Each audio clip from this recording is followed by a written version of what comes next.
Preview.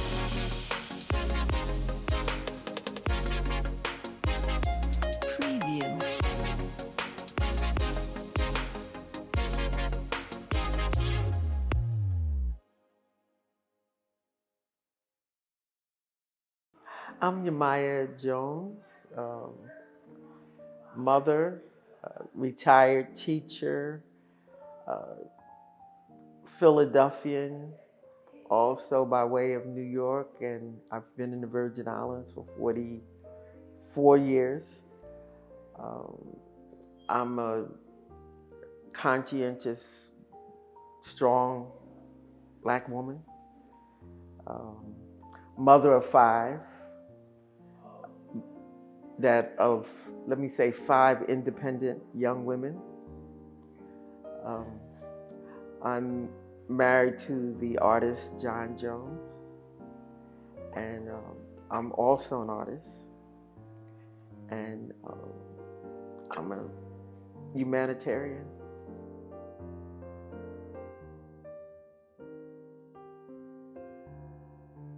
I always used to like to go to after school classes when I was in elementary school to make things. I definitely think it started there. And then over the years, I actually started with thinking I was not an artist, but that I just loved art. And as the years went by, and I was in my early 20s, very, very early 20s, there was like, I was living in New York then. I was born in Philadelphia, but I was living in New York, and there was a recession. And as to say that everybody was out of work, including myself, and it was difficult to find a job. So me and some friends, we were living in a brownstone in Fort Greene, and we decided to start tie-dyeing t-shirts. Now this is the mid-70s, and as much as tie-dye is everywhere now, it was not then. And we actually started tie-dyeing t-shirts, but we were doing things uh, where the background would be black, but we'd be making baby shirts that were black background with very New Yorkish. Uh, and we were selling them to stores. And we were making like a decent amount of money, to the point that we rented an apartment just to tie-dye in. And we would also go down on Delancey Street, where there were a lot of, back then in the 70s, there were a lot of companies that you could go, stores that you could go in and ask them to order you certain things. So they would order us long sleeve t-shirts and t-shirts. Tell you the truth, if we had known what was going to happen, I mean, it's hard for you to imagine, but people weren't wearing a lot of t-shirts then, period, with all the writing and everything you see on t-shirts. And if we had had a more entrepreneur, we would have went into the t-shirt business, period, because it was really at the beginning of it. But that's how I got started tie-dye. And then from there, we stopped tie-dyeing as a group, and then I just kept doing it. Wherever I lived in New York, I would still be doing some tie-dye. There's a famous writer that used to live here that was a good friend of mine named Audre Lorde. She passed in the 90s, but she wrote many books. A lot of people know of her around the world. But I can almost say the moment I was doing my work, I thought I was, a creative person. I kind of not moved away, but I didn't connect fully like I am an artist. Until one day I was standing in this long line for her to autograph a book. It was right here on St. Croix. And she looked up and she beckoned for me to come forward, because I was maybe like the 30th person in line. She said, "You are an artist.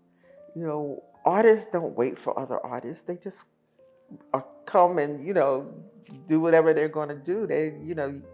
And it was like, wow. Her recognition of it helped me very much to find my voice and to see myself as an artist. and I haven't felt any different since then.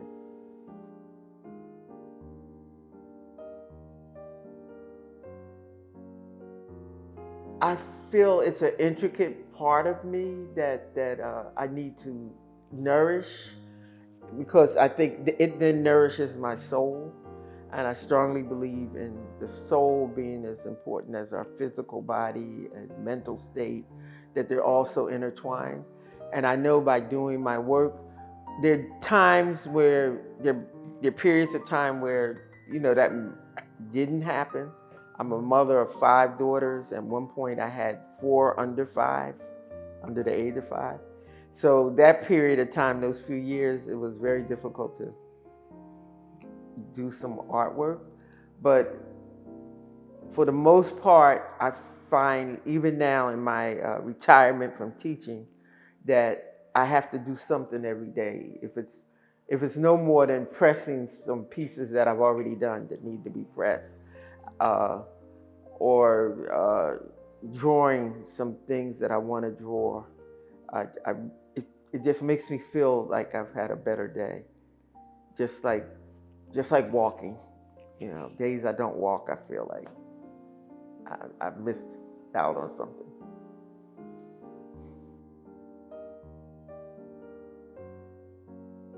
Okay, that's pieces ancestral vessels. And first off, I think we're all, if you think about it, ancestral vessels. Those are all those folks that have gone before us. So we wouldn't be sitting here if it wasn't for that. What inspired me on this piece was that in Kenya, parts of Kenya, they have these yards in villages, from what I understand. I don't know. I haven't physically seen it. I've seen it as pictures of them. And they do these vessels, and the facial part of it, there's the neck of the vessel, and then the facial part in some way looks like the person that passed. And they absolutely have their ashes in there. And so seeing that, I mean, they're made out of clay, and not so colorful, but that's what inspired me to do these beings or these vessels. Uh, and just as a reminder that we should be mindful of our ancestors. I think that's one of the things we've been cut off from as people that were brought over here to this side of the world. We lost some of our connection with honoring the ancestors. So for me, this piece is an honoring of the ancestors. This is the original that I painted on silk. And I was actually taking a silk painting class at the time out in Mendocino, California. And it's with using Gouta as my outlining, and then painting in with the fabric dyes. I then made 3 copies of it on canvas. I didn't make it. I sent this away to have 3 copies, which I since have sold. So it's been duplicated 3 times. And I also have put it on T-shirts. But this is the original piece. Do not participate in the famine. At some point, someone told me that was a line from the Bible. And when I've looked it up, I have not, to tell you the truth, I haven't found that line. Even though I did find out that in the Bible, famine is not only famine from hunger, because there's been a drought or there's no food. It's definitely mentioned in that perspective. But it also famine of the soul, or famine of the spirit, where you feel hopeless or depressed or so forth, but do not participate. Like, if it's almost like a mantra of like, I'm not going to go along with that. Or there's been times, say here, where people, or anywhere, where people are saying, we're close to the end, or this is a horrible period to be living through. I mean, you can hear that right now, really. But do not participate. Do not allow your mind or spirit to go with that. And then when I did it, I'm using some handmade papers. I'm using some fabric that I dyed. Uh, I'm using cowrie shells. The triangles, to me, and the fact that the triangles are layered, is that look deeper into things. Or I don't know, the triangles, even though they're not facing upward, they still I don't know, point in a direction of hope. And the cowrie shells I always feel connected to Africa with the cowrie shells. I know at one point that was money, and now it's mostly jewelry, but still feel really connected, even when I hold cowrie shells. Um, Basically, it's an encouragement. Uh, I remember yesterday something happened and somebody was saying something real negative, and in the back of my mind, I said, "Do not participate. Don't go there." It's that kind of thing. And famine has a very broad meaning.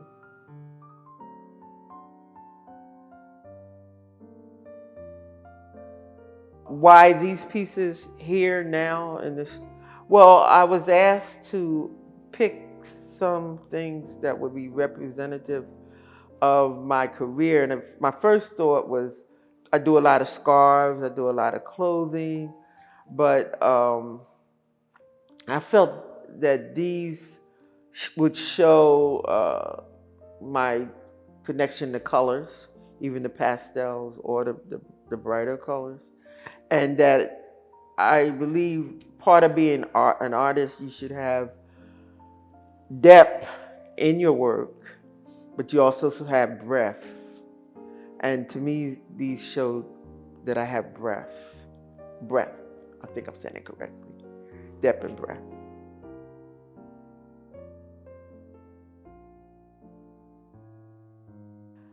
There was a group called, it was a group of different fabric designers from around the country.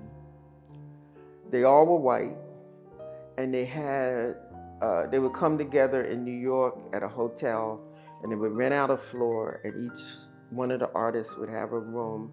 And some of them were dyers, some of them were knitters, painters, but it was I think it was based in Phoenix. And I had made contact with them, and I knew at that point I was doing wool coats and everything. Anyway, and I went to their event, and I could tell going in and out of the different hotel rooms, and there was some entertainers going in and out, that they could see that my work was quality, but there was not a, but it was, I wasn't that welcome because of my race. So I would say that was a low, in that I let, how would I say, their rejection, even though I could tell they saw what I was doing and was way better than a lot of what they were a tight-knit group.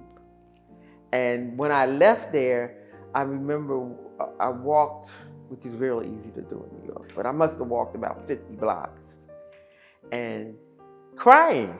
And I felt like I'm in New York, I can't make it. And I remember I returned I was staying at a friend's house in Brooklyn, and I was living here. And she was like, "Don't let this do this to you." So I don't know, I almost feel like that was my lowest point. And I really never said that anybody but her that day.